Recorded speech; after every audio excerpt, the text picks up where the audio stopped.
The honored student was Juan Calejas. Juan, it's your moment now. Greetings from the land of eternal spring, Guatemala.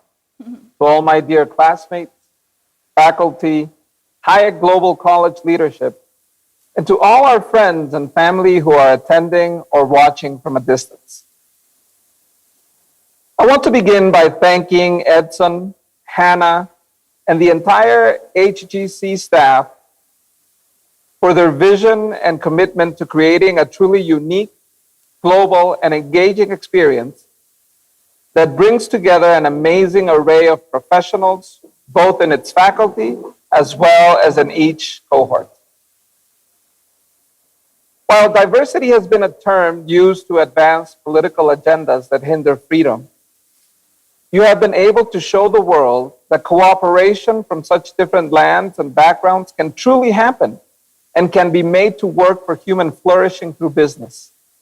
Thank you for believing in us and bringing us together.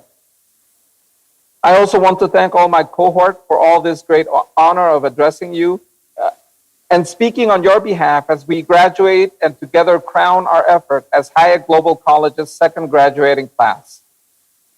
What a journey it has been. We have all worked hard, stayed up late, woken up early, and given time off our weekends to pursue a common and worthy goal. Our friends and families have also sacrificed and been gracious and patient with us, understanding that these opportunities don't come around often, and to make the most of them can mean new opportunities and better futures for each of us. To graduate from a global MBA program in this day and age is no small feat. We live in challenging times where our very choice of profession is under siege by cultural forces that have set themselves on the path of self-destruction. Our school's namesake, F.A. Hayek, said it best. The younger generation of today has grown up in a world in which school and press, the spirit of commercial enterprise has been represented as disreputable and the making of profit as immoral, where to employ 100 people is represented as exploitation, but to command the same number as honorable. And yet, we move forward with a firm conviction that the path for human flourishing rests on individual freedom and the capacity of each human person to collaborate with others in order to bring about new and better ways to serve each other, to provide for our needs, and to improve and lift our neighbor out of poverty. What we do is not only good, but crucial for the future of the human race.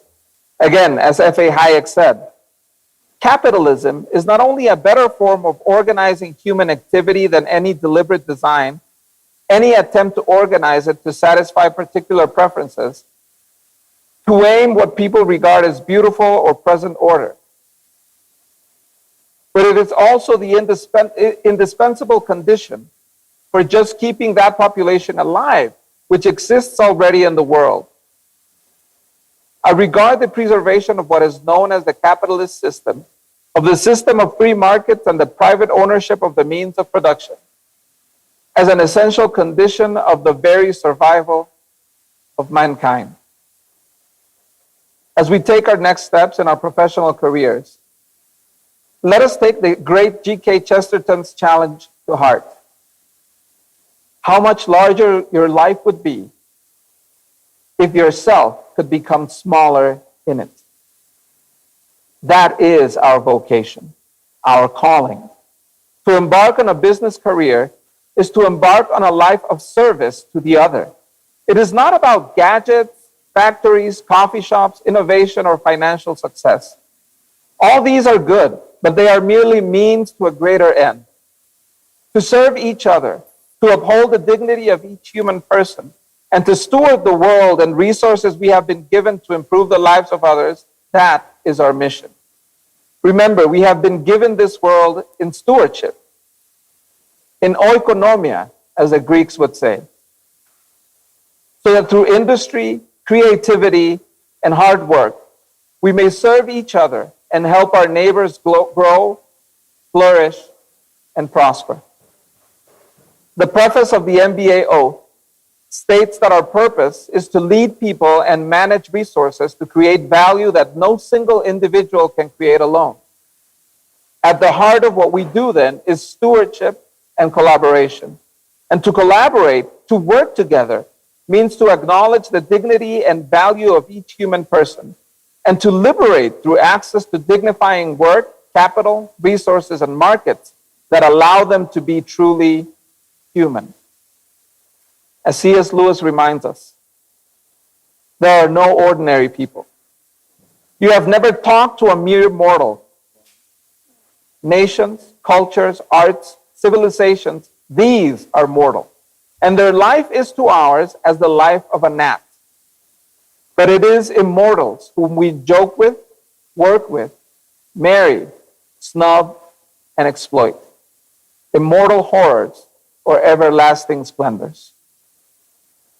So my dear Aniko, Anton, Charles, Daria, Herman, Jan, Senia, Leonardo, Moses, Yuting, Shadi, Simona, and Timothy. We have been invited into a much grander story than we had first imagined.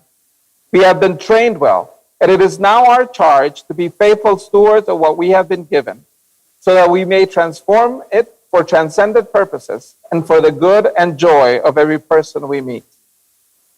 If this is what owning the world means, you can count us all in. Thank you.